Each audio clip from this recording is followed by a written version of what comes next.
जय गुरुदेव। परम पुरुष गुरुदेव जी, जय गुरुदेव नाम। अलख यगम की पार में स्वामी तुम्हें प्रणाम। कोटि कोटि करु वंदना, अरब खरब प्रणाम। चरण कमल बिसरू नहीं, जय गुरुदेव नाम। आप सभी प्रेमी भाई बहनों, मालिक की असीम कृपा दया है कि हम सभी लोग मालिक के वचन आपस में कहते सुनते हैं। इससे क्या होता है, भक्ति मालिक की जागती है। हम लोग भगवान की भक्ति में लगते हैं, श्रद्धा जागती है, प्रेम प्यार जागता है, भाव बनता है। कुछ नई नई बातें समझ में आती हैं जब हम लोग मालिक के वचन को कहते सुनते हैं। लोगों ने प्रश्न किया कि क्या बिना गुरु के कोई मंत्र का जाप कर सकता है?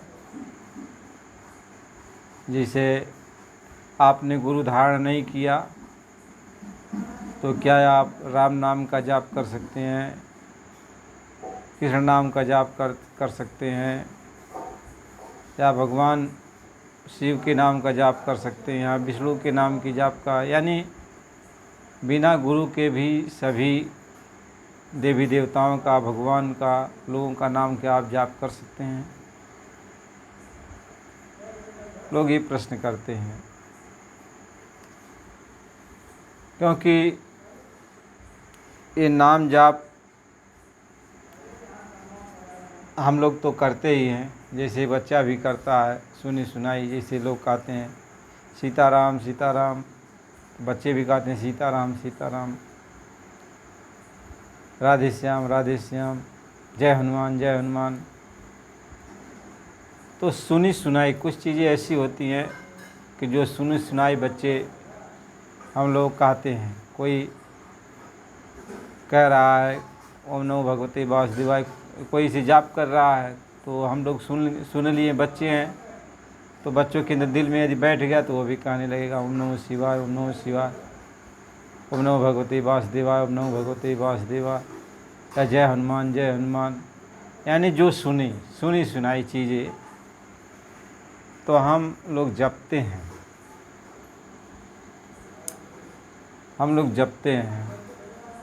तो महात्मा ये समझाते हैं, लोग ये प्रश्न करते हैं कि बिना गुरु के क्या नाम जाप करना चाहिए। यह बहुत बड़ी बात है। वैसे तो नाम जाप सब कोई कर रहा है, किसी को कोई रोक थोड़ी पा रहा है कि तुम नाम जाप मत करो, भगवान का नाम न जपो, कोई रोक पाता है? और नहीं बाहर सुना कि करेगा तो अंदर अंदर करेगा।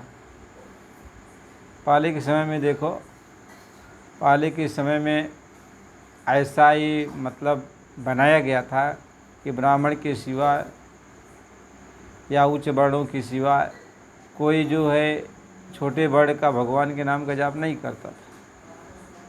उसको तपस्या करने का अधिकार नहीं था।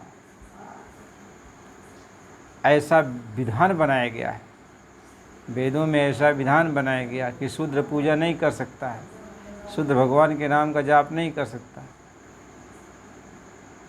ये ऐसा विधान बनाया गया। तभी तो कहा कि गुरु के बिना ज्ञान नहीं, यानी गुरु जब तक नहीं मिलेंगे तब तक आपको ज्ञान नहीं मिल सकता। कि गुरु बिना ज्ञान नहीं, गुरु बिना ध्यान नहीं। इसी बात को कबीर साहब ने लिखा कि गुरु बिन माला फेरते, आप गुरु बिन करते दान, आप गुरु बिन सब निष्फल गया, बूझो वेद पुराण। उन्होंने ये बातें कही कि वेद पुराण में बूझो, यानी वेदों पुराणों में लिखा हुआ है कि गुरु के बिना यदि माला जाप करोगे, गुरु के बिना भगवान के नाम का जाप करोगे, गुरु के बिना आप दान दोगे, गुरु के बिना मतलब जो काम आप करोगे, तो कहते हैं वेद पुराण में लिखा हुआ बूझो। यानी सब बेकार चला जाएगा, उसका जो भी फल है सब बेकार चला जाएगा,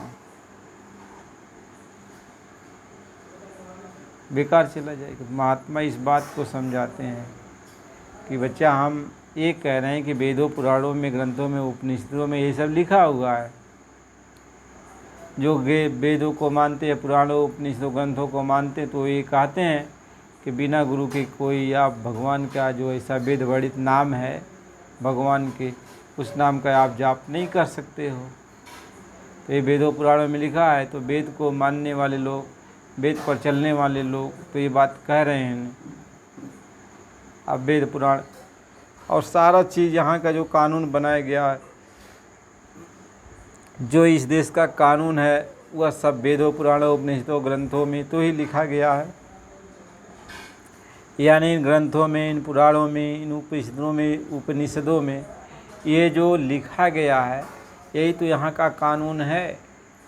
तो यदि इस कानून का पालन हम नहीं करेंगे तो हमें सज़ा मिल जाती है, हमें सज़ा मिलती है। जैसे हमारे देश का जो कानून है बना दिया गया, यदि उसके अनुसार हम काम नहीं करेंगे, भले ही अच्छा काम करने, लेकिन उसके अनुसार काम नहीं करेंगे तो हमें कहा जाएगा कि मतलब तुम काम नहीं किए हो मेरे कानून के अनुसार, तुम अपनी मर्ज़ी से काम किए हो। ये कैसे होता है?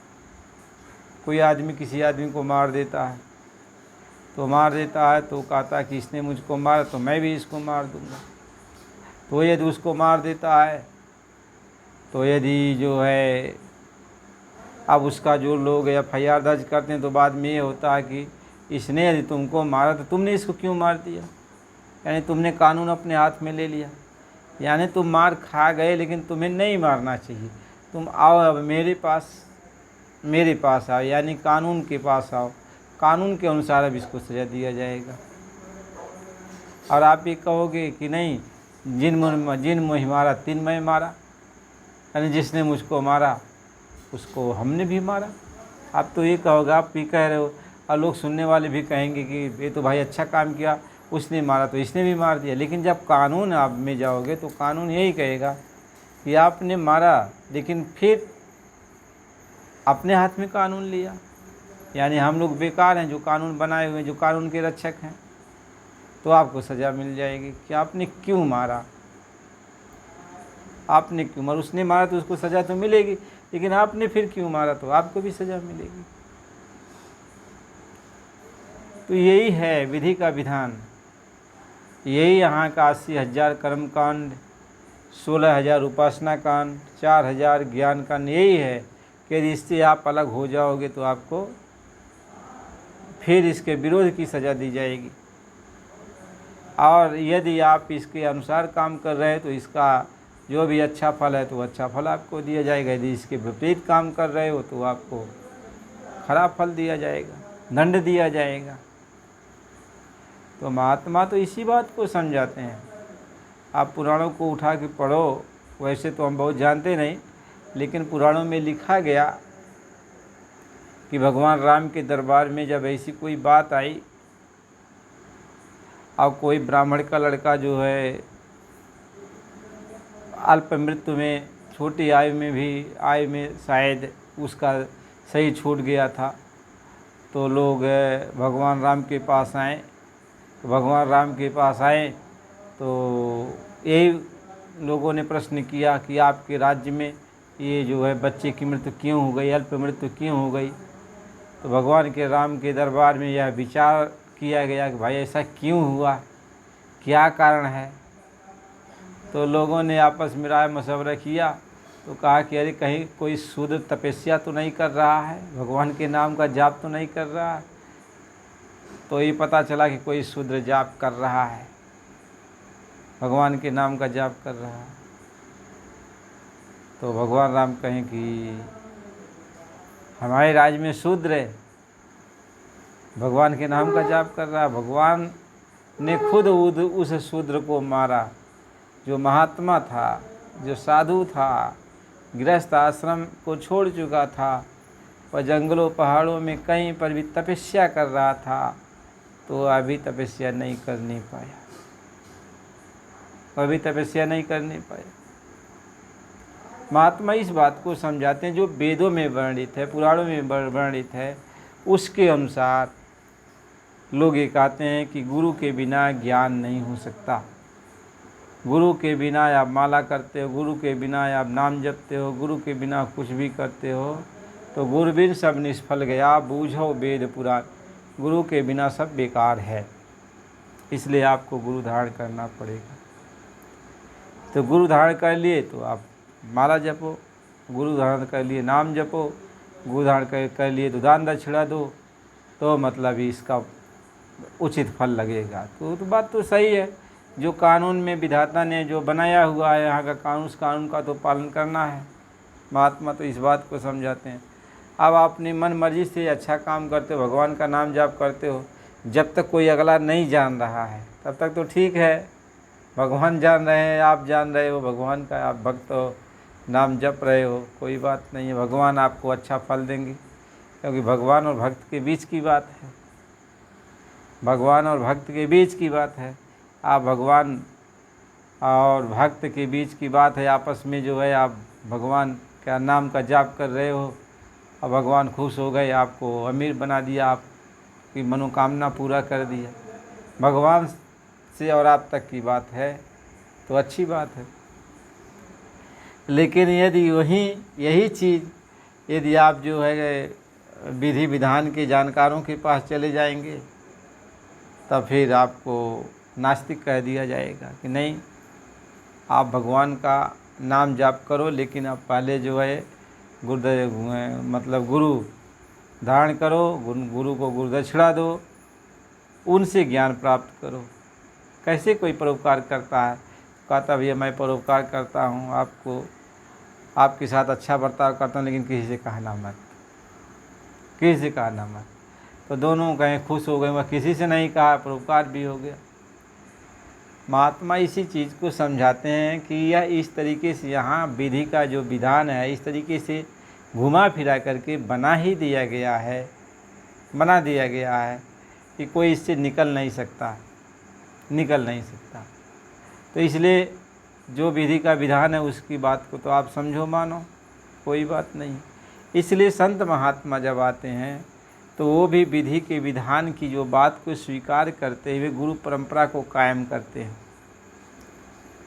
संत भी जब आते हैं तो ये नहीं है विधि के विधान को अलग रखते हैं, वो भी विधि के विधान को मानते हुए इस गुरु परंपरा को कायम करते हैं। इसलिए कि वेदों में पुराणों में लिखा है कि गुरु के बिना ज्ञान नहीं हो सकता है। तो महात्मा जब आते हैं तब वो भी इसी बात को जो है सामने रखते हैं कि देखो गुरु के बिना ज्ञान नहीं हो सकता है, गुरु के बिना ज्ञान नहीं हो सकता, इसलिए गुरु के पास जाओ। तो महात्मा ने, महापुरुषों ने तब यही बात रखा कि भाई गुरु कौन। उधर तो गुरु की परंपरा थी, चलो गुरु धारण कर लोगे तो जो भी आप दान दक्षिणा दोगे तो इसका फल लगेगा। लेकिन जब महात्मा आते हैं तो उन्होंने ये प्रश्न किया, गुरु कौन, किसको गुरु बनाया जाए। गुरु तो बहुत सारे हैं, बहुत सारे हैं, तो किसको गुरु बनाया जाए। महात्मा ये समझाते हैं, अब गुरु तो बहुत हैं, माता पिता भी गुरु हैं, जो शिक्षा दिया वो भी गुरु हैं, जो नामकरण कराया वो भी गुरु हैं। गुरु तो सब कोई हैं, माता पिता से लेके सारे सब गुरु तो हैं, सभी ज्ञान दे रहे हैं, तभी बच्चा आगे बढ़ता चला जा रहा है, बच्चा आगे बढ़ता चला जा रहा है। कहते हैं हर तरह के गुरु हैं, लेकिन गुरु हम कौन सा धारण ऐसा करें कि जिससे हमारी आत्मा का कल्याण हो, परमात्मा से मुलाकात हो, हम अपने घर चले, इस देश से अपने देश चलें, तो हमें ऐसा गुरु चाहिए। तो महात्मा संत जब आते हैं तो ऐसे गुरु की बात करते, वो परंपरा कहते हैं कि परंपरा तो निभाओ, लेकिन हमें जो है अब आत्मदर्शी गुरु चाहिए, परमात्मदर्शी गुरु चाहिए। यानी हमको वो ऐसा गुरु चाहिए जो परमात्मा का दर्शन किया, परमात्मा को देखता हो, आत्मा को देखता हो, मेरी आत्मा को जगा सकता हो, मेरी आत्मा को परमात्मा से भेंट करा सकता हो, मुझे ऐसा गुरु चाहिए। अब महात्मा जब आते हैं तो यहाँ किसी चीज़ का विरोध नहीं किए, गुरु परंपरा का विरोध नहीं किए। उन्होंने कहा गुरु तो करना ही है, बिना गुरु के कुछ नहीं हो सकता, बिना गुरु के कुछ नहीं हो सकता। लेकिन अब उन्होंने यही बात बीच में रखा कि हमें अब गुरु कैसा करना चाहिए, कैसा करना चाहिए। हमें गुरु अब ऐसा करना चाहिए कि जो जानकार हो, जो परमात्मा के बारे में जानता हो, आत्मा के बारे में जानता हो, और ईश्वर ब्रह्मा काल जितने भी देवी देवता सबके बारे में जानता हो, सबके पास आता हो, सबके पास जाता हो, ऐसा गुरु चाहिए। तो जब ऐसी बात आई, अब हमें गुरु तो ज़रूरी है, हमें ऐसा गुरु चाहिए, तो ऐसा गुरु कहाँ मिलेगा, ऐसा गुरु कहाँ मिलेगा। वेदों में तो आया कि चलो वेद पुराणों में मतलब जो भी उनको बना दिया गया कि सब गुरुवाई कर सकते हैं, 4 वर्ण बना दिया, ब्राह्मण क्षत्रिय वैश्य शूद्र। ब्राह्मणों को तो गुरुवाई कहने का आदेश दे दिया, क्षत्रिय को प्रजा का देखभाल करने के लिए यानी प्रजा शासन करने के लिए क्षत्रिय को बता दिया, और वैश्य को जो है दुकान करने के लिए, व्यापार करने के लिए कर दिया, और शूद्र को कह दिया इन 4 वर्णों की तुम सेवा करना। तो गुरुवाई का काम तो वेदों में सिर्फ वही कर सकते हैं,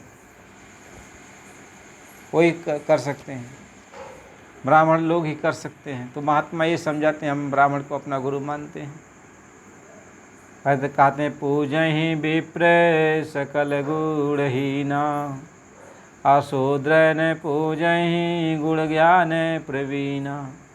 कहते हैं कि हम विप्र की पूजा करते हैं, विप्र की पूजा करते हैं, लेकिन किस विप्र की। कहते जो सारे गुणों से हीन हो, जिसके पास ये जो है मायावी सतोगुण रजोगुण तमोगुण न हो। सतोगुण का भाव संसार में ज्ञान देना है, रजोगुण का भाव संसार में सृष्टि का निर्माण करना है, तमोगुण का भाव संसार को समाप्त करना है, यानी क्रोध लाना है, क्रोध लाना है। तो यह 3 गुणों में जब हम रहेंगे तो हमारा ज्ञान, हमारे अंदर मान लीजिए ज्ञान आ गया, सतगुणी का ज्ञान है तो हम ज्ञान दे रहे हैं। लेकिन जब रजोगुणी का ज्ञान है तो काम जाग जाएगा, तो दुनिया बसाने में लग जाएंगे। और जब हमारे अंदर तमोगुणी जाग जाएगा तो हमारे अंदर क्रोध हो जाएगा, तो जो बनाया उसको बिगाड़ डालेंगे। तो महात्मा कहते हैं कि विप्र की पूजा करो, विप्र को गुरु बनाओ, लेकिन जो 3 गुणों से अलग हो, यानी जिसके अंदर यह सतोगुण रजोगुण तमोगुण न हो। पूजहि विप्र सकल गुणहीना, और शूद्र न पूजहि गुण ज्ञान प्रवीणा। और शूद्र के अंदर अब महात्मा ये समझाते हैं, अब शूद्र वही है, वो समझा दिए कि जिसके अंदर सब गुण मौजूद हो, सारे गुण मौजूद हों। वह शूद्र क्यों कहा गया कि वह है भाई अच्छा, अभी तो अच्छा काम कर रहा है, ज्ञान दे रहा है, तो बाद में ज्ञान से नीचे उतर गया तो दुनिया बसाने में लग गया, फिर उससे नीचे गिर गया तो उसके अंदर जो है तमोगुणी भाव जाग गया। तो महात्मा ये समझाते हैं, तो उसको शूद्र कहते हैं, जो नीचता पर उतार हो गया है, यानी ऊपर था लेकिन नीचे गिर गया, तो अब वह शूद्र बन गया। तो जब ये 3 गुण रहेंगे तो कभी ये गुणों का आपस में बर्ताव चलता है, आपस में ये गुण कभी सतोगुण ऊपर हो जाएगा, तो कभी रजोगुण ऊपर हो जाएगा, तो कभी तमोगुण ऊपर हो जाएगा, और दूसरे को नीचे गिरा देंगे, नीचे कर देंगे। तो ये चक्र चलता रहता है। तो जो 3 गुणों में रहकर हमें ज्ञान मिलेगा, तो वह ज्ञान कभी ऊंचे स्थान पर ले जाएगा, तो कभी फिर नीचे स्थान पर ले आएगा, कभी ऊपर कर देगा तो कभी नीचे कर देगा। तो महात्मा यही समझाते हैं, हमें ऐसा गुरु चाहिए जो 3 गुणों से अलग हो, जिसके अंदर काम न जगता हो, जो रजोगुणी न हो, जो क्रोधी न हो, जिसके अंदर तमोगुणी न हो, और सतोगुणी का ज्ञान का प्रतीक है। तो सतोगुणी है, ज्ञान दे रहा है, लेकिन वही सतोगुणी में रजोगुणी आ जाएगा, तो फिर ऐसा सतोगुण भी नहीं चाहिए। ऐसा हमें ज्ञानी भी नहीं चाहिए कि जो कुछ समय के बाद उसके अंदर रजोगुण भाव आ जाए, फिर उसके अंदर तमो, क्योंकि ये जो तीन गुण हैं एक दूसरे में मिले हुए हैं। यह तीनों गुण जो हैं एक दूसरे में मिले हैं, अलग नहीं हैं, अलग अलग नहीं हैं, यह तीनों गुण मिले हुए हैं। महात्मा इसलिए समझाते हैं। तो हमें भाई नाम दान तो लेना है, मंत्र तो लेना है, लेकिन ऐसे विप्र की हमें खोज है जो इन तीनों गुणों से अलग हो। तो आप खोज करो। जितने भी हैं लोग भाई, दूसरे को तो गुरु बनाना नहीं है, इन्हीं को गुरु बनाना है। तो हम यह प्रश्न महात्मा करते हैं कि भाई इनमें जो निर्गुणी हो, जो तीनों गुरु से अलग हो, वह हमको रास्ता बता दे, वह हमको रास्ता बता दे। इसलिए तो भगवान कृष्ण ने भी कहा, हे अर्जुन, वेद सिर्फ 3 गुण का बखान करते हैं, तो तीनों गुणों से ऊपर उठ, तू निर्गुणी बन जा। जब ऊपर उठ जाएगा तभी इस बात को तू समझ पाएगा। तो महात्मा इस चीज़ को समझाते हैं, इसी बात को समझाते। तो संत महात्मा जब आते हैं तो यही कहते हैं कि वही गुरु आपका है, आपका आत्म कल्याण वही कर सकता है जो इन तीनों गुणों से ऊपर का हो, तीनों गुणों से ऊपर का हो, वही है गुरु बनने लायक। तो ऊपर का तीनों गुणों से ऊपर कौन है? जैसे तिरुगुणी माया, या 3 गुणों की जो माया है, इनसे ऊपर ईश्वर है, इनके ऊपर ईश्वर हैं, उनके ऊपर ब्रह्म है, उनके ऊपर पार ब्रह्म है, उनके ऊपर महाकाल है, उनके ऊपर प्रभु है। तो महात्मा इसी बात को समझाते हैं। तो इनके ऊपर का जो है, चाहे ईश्वर हो, ब्रह्म हो, पार ब्रह्म, कोई भी हो ऊपर का, उसको आप गुरु बनाओ। ऊपर का जब कोई आए जो माया से रहित है, जो माया से अलग है। अब यहाँ पे भगवान राम आए तो वो भी तो माया के साथ में आए, भगवान कृष्ण आए वो भी माया के साथ में आए। यहाँ जो भी आए, शक्तियाँ आई, तो ज़्यादातर जो है माया को साथ में लेके ही आए, माया से मिली हुई शक्तियाँ आई। तो यही सब शक्तियाँ जब आई तो इन्होंने इसीलिए कहा कि हम पार तो तुम्हें नहीं कर सकते हैं, लेकिन तुम संतों के पास जाओ जो माया से रहित हैं, माया से अलग हैं, यानी वो तीनों गुणों से ऊपर के हैं, ऊपर से आए हुए हैं, यानी माया के लोक के ऊपर से आए हुए हैं वो संत। अब वही आपको, आपकी आत्मा को जगा सकते हैं, वही आपको पार कर सकते हैं। और वैसे यहाँ का जो विधि का विधान है, यहाँ तो जो भी आपको मंत्र देने का जिनको अधिकार है उनको ब्राह्मण ही है, ब्राह्मण ही उन्हीं को अधिकार दिया गया कि आप जो है मंत्र दे सकते हो, नाम दे सकते हो, रास्ता बता सकते हो, कि ये लोग जो है गुरुवाई का काम आप ही कर सकते हो, ज्ञान शिक्षा दीक्षा आप ही कर सकते हो हर चीज़ में।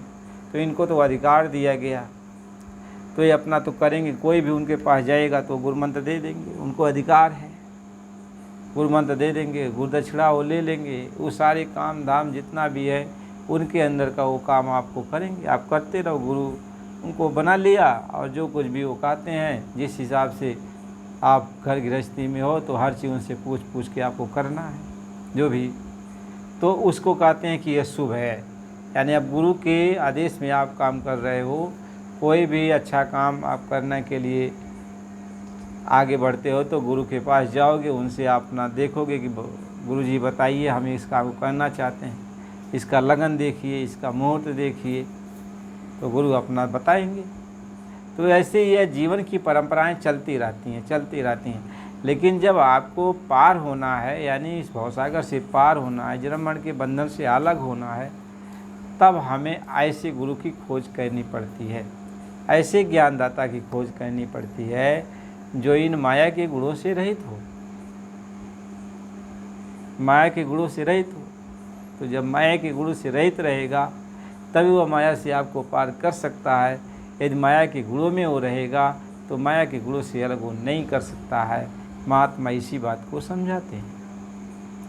और जहाँ तक ये जो है गुरु के बिना नाम जपने की बात है, ये तो अपनी अपनी एक विचारधारा है। बहुत सारे लोग नाम जपते हैं, बहुत सारे लोग, नाम जपते हैं, उनको स्वतंत्रता, मानव शरीर में तो ये स्वतंत्रता है, मानव शरीर में यह स्वतंत्रता है कि आप अच्छा भी कर सकते हो, खराब भी कर सकते हो। आप गुरु के द्वारा भी नाम जप सकते हो, बिना गुरु के भी नाम जप सकते हो, लेकिन इसका क्या फल लगेगा, अच्छा फल लगेगा, खराब फल लगेगा, ये तो जो कानून में होगा, विधि के विधान में जो होगा, जो उसके जानकार होंगे वो जानेंगे। लेकिन आप स्वतंत्र हो। वो भगवान कहते हैं कि हम तुम्हें स्वतंत्र का अधिकार दिए हैं, तुम स्वतंत्र हो, तुम अच्छा करो बुरा करो, जो कुछ भी तेरे दिल दिमाग में आए तुम करो, हम तुम्हें रोकेंगे टोकेंगे नहीं। भगवान यही कहते हैं कि तुम स्वतंत्र हो, अच्छा करो बुरा करो, जो कुछ भी करो, धर्म करो अधर्म करो, तुम स्वतंत्र हो, हम तुम्हें रोकेंगे नहीं। लेकिन इसका जो फल है, अच्छा कर रहे हो अच्छा का फल, खराब कर रहे हो खराब का फल, इसका जो फल है वह है तुम्हारी मर्ज़ी से नहीं मिलेगा, हमारी मर्ज़ी से मिलेगा। हम जैसा चाहेंगे इसका फल तुमको देंगे। कब देंगे, कैसे देंगे, ये मेरे अधीन है। इसलिए कहा कर्मेश्वराधिकार तुम मा फलेश करा, तुम्हारा सिर्फ कर्म करने का अधिकार है, फल में नहीं। इसका फल मेरे हाथ में लगेगा, मेरे हाथ में लगेगा। तो यानी अब मेरे यहाँ का जो कानून बना हुआ है, जिस कानून के अनुसार इस सृष्टि का निर्माण किया गया है, यहाँ ये सब बनाए गए हैं, हम उसी कानून के अनुसार तुम्हें जो है इसका अच्छा फल या खराब फल कैसे मिलेगा, या उस कानून के अनुसार हम तुम्हें देंगे, इस कानून के अनुसार हम तुम्हें देंगे। तो इस बात की जानकारी तो समझना ही पड़ेगा, समझना पड़ेगा। भगवान का नाम जपोगे अच्छा काम है, भगवान का नाम जप रहे हो अच्छा काम है, चाहे नाम लेके जपो नहीं जपो, लेकिन इसका फल भगवान ही देने वाला है। नहीं तो भगवान कैसे देगा, वो भगवान जाने। गुरु के द्वारा नाम लेकर आप जप कर रहे हो तब उसका फल क्या लगेगा, और बिना गुरु के द्वारा आप भगवान के नाम का जाप कर रहे हो तब उसका फल क्या लगेगा, भगवान जाने, भगवान जाने। तो भगवान के ऊपर छोड़ो। तो इसमें बहस की कौन सी बड़ी बात है। यदि आप गुरु के बिना नाम जप रहे हो तो आप जानो उसका क्या फल मिलेगा, अच्छा फल मिलेगा खराब फल मिलेगा, और गुरु के द्वारा यदि नाम जप कर रहे हो तब भी भगवान ही जाने, क्योंकि ये फल आपके हाथ में नहीं है, आपके हाथ में नहीं है। हाँ, एक चीज़ ज़रूर करना चाहिए कि यहाँ का जो विधान है, विधान को समझना चाहिए। इस संसार में रहकर विधि विधान से यदि आप काम कर रहे हो तब तो ठीक है, तब थोड़ा आपको भी तसल्ली रहेगी कि हमने जो कुछ भी काम किया विधान के अनुसार किया, और विधान के अनुसार जब किया है तो आपको ज़्यादा सोच नहीं रहेगी। और बिना विधान के आप किए हो तो आप अपने हिसाब से सोच सकते हो, या कभी आपका दिमाग काम नहीं करे। तो इसी विधान के अनुसार करोगे तो आप स्वतंत्र रहोगे। तो यहाँ जो भी काम करो तो अपने से जानकार से संपर्क करके करना चाहिए। महात्मा इसी बात को समझाते हैं, इसमें किसी की ऐसी कोई बात नहीं है आप नाम नहीं जप सकते हो, नाम जप भी सकते हो, नाम नहीं भी जप सकते हो। यानी आपके अंदर यदि दुविधा आ जाए कि बिना गुरु के ज्ञान नहीं है तो आप न जपो, आप गुरु से दीक्षा ले लो तब जपो। यदि आपके अंदर ये भावना नहीं है कि चलो नहीं भगवान का नाम जाप करने में कौन सी वो है, तो आप ऐसे जपो। लेकिन इसका जो फल लगने वाला है ये तो भगवान के ही हाथ में है, भगवान के हाथ में है। कहें कर्म प्रधान विश्व रच राखा, और जो जस करें सो तस फल चाखा। कर्म तो प्रधान है, तुम अच्छा कर रहे हो खराब कर रहे हो, कर्म तो प्रधान है, लेकिन इसके जो फल हैं वो मालिक अपने हाथ में लेकर के उसका फल देगा।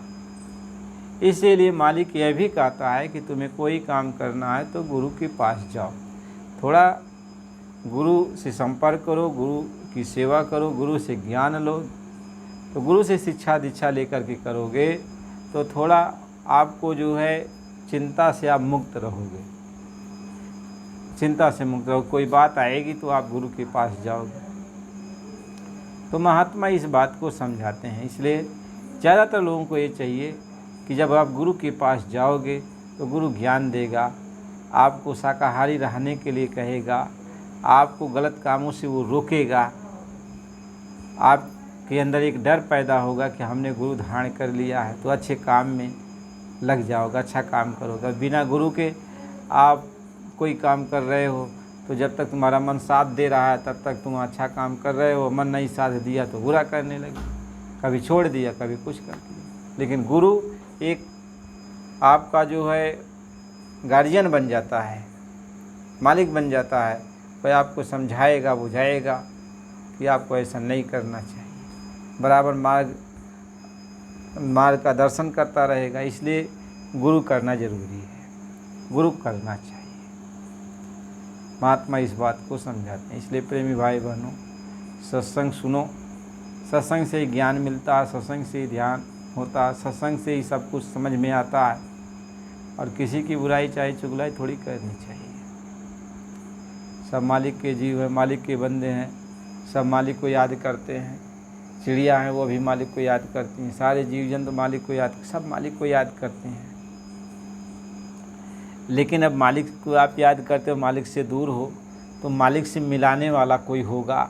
जो मालिक से मिला है वही तो आपको मिला सकता है, गुरु उसी को तो कहेंगे।